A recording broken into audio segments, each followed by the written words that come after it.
Good evening, visitors. Welcome to the Australian War Memorial's last post ceremony. My name is Craig Burrell, and joining us today from the Royal Australian Navy is Lieutenant Commander Darren Cooper. We warmly welcome the family of Flight Sergeant Ronald Oakley Sandell, whose story will be told shortly. We also warmly welcome Group Captain Ernie Walsh, Vice President, Air Force Association, ACT. We welcome the veterans who have served, those that are still serving, and the families that love and support them. We acknowledge the members of RSL and Services Clubs Association, RSL Victoria, and RSL Queensland, who are watching the broadcast of this ceremony across Australia. During this evening's ceremony, wreaths will be laid at the base of the Pool of Reflection by family and visitors to the memorial. If you are able, please stand and join in singing the National Anthem.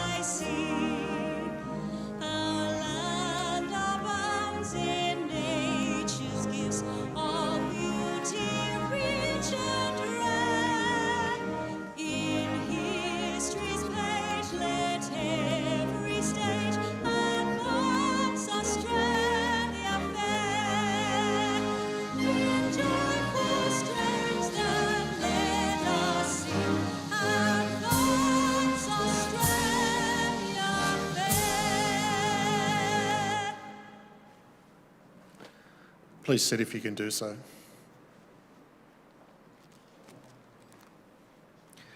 The Australian War Memorial was a vision of Charles Bean, Australia's first World War official historian. Bean landed with the Australian troops on Gallipoli and stayed with them at the front through to the end of the war. The idea of this national memorial and museum came to him at Pozières, France, in the depths of the bloody fighting of 1916. Bean's idea was that this would be a place where families and friends could mourn their loved ones buried in faraway places. It would also be a place that could help all Australians understand what these men and women had endured and what they had done for us. Bean's vision, to which we remain true, is best expressed as inscribed in the entrance to the memorial's galleries. Here is their spirit, in the hearts of the land they loved, and here we guard the record which they themselves made. Tonight, we will read the story behind just one of those on the Roll of Honour, which lists the names of more than 102,000 men and women who have given their lives for us in war and on operations for more than a century. But first we present a lament, Flowers of the Forest. Wreaths or floral tributes will now be laid at the base of the Pool of Reflection.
Today, we remember and pay tribute to Flight Sergeant Ronald Oakley Sandell. Ronald Sandell was born on the 30th of January 1921 in Goulburn, New South Wales, to Frederick and Lorna Sandell. Frederick Sandell was a clothing manufacturer based in Goulburn and a prominent member of the local Chamber of Commerce. However, after his factory closed down during the Great Depression, the family moved to Sydney. Here, Ronald grew up with his brothers Frederick and David and sister Patricia. While attending Summer Hills School, he was involved in scouting, hockey, tennis, cricket and sailing. He also served as a signal rating with the Volunteer Coastal Patrol during manoeuvres at Broken Bay north of Sydney.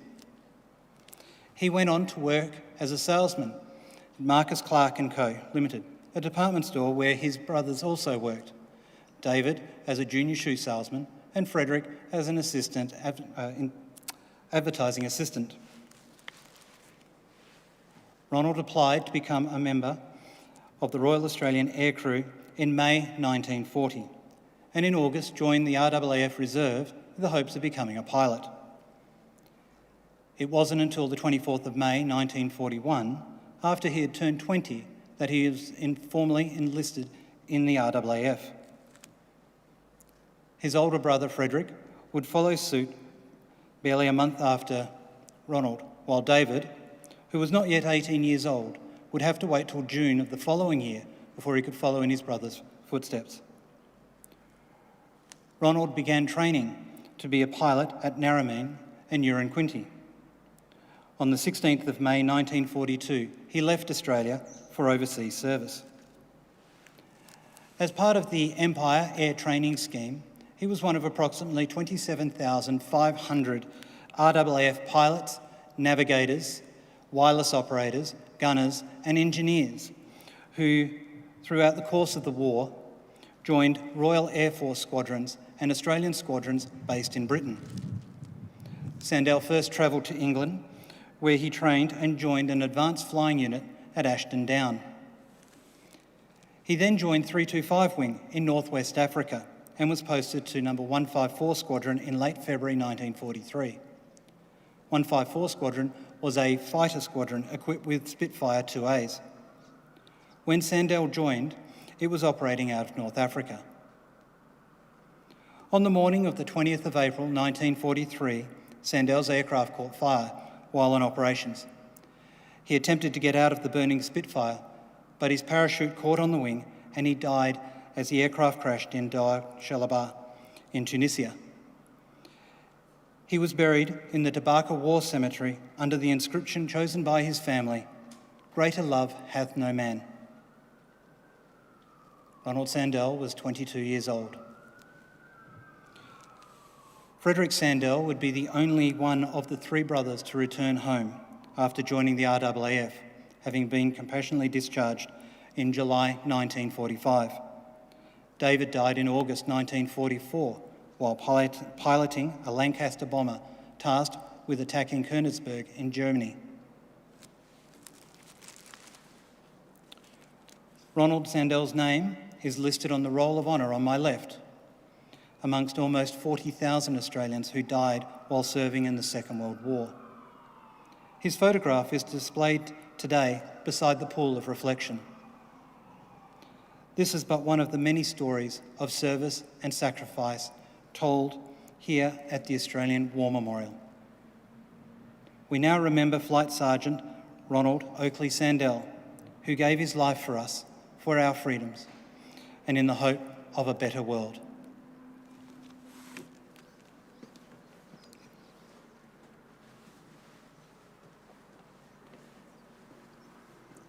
Please stand for the ode and the sounding of the last post.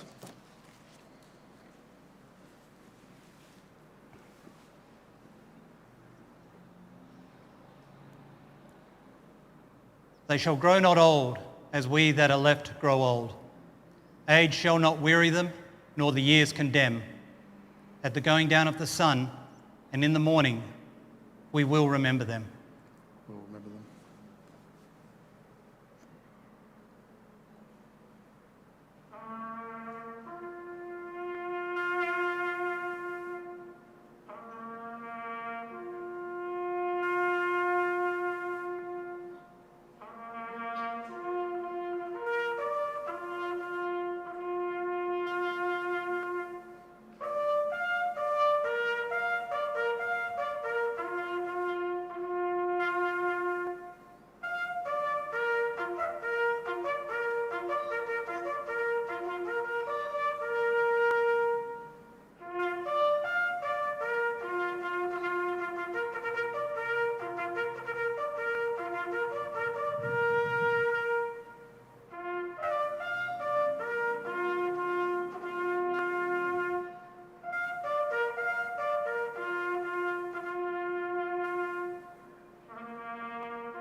lest we forget.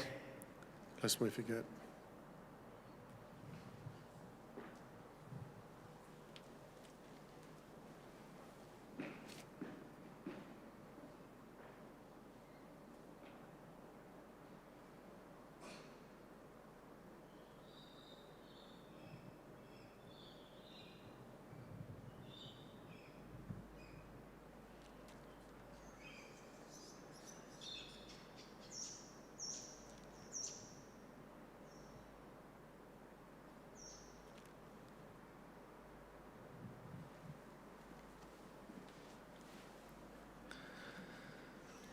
We leave you this evening with the words of the Memorial's founder, Charles Bean.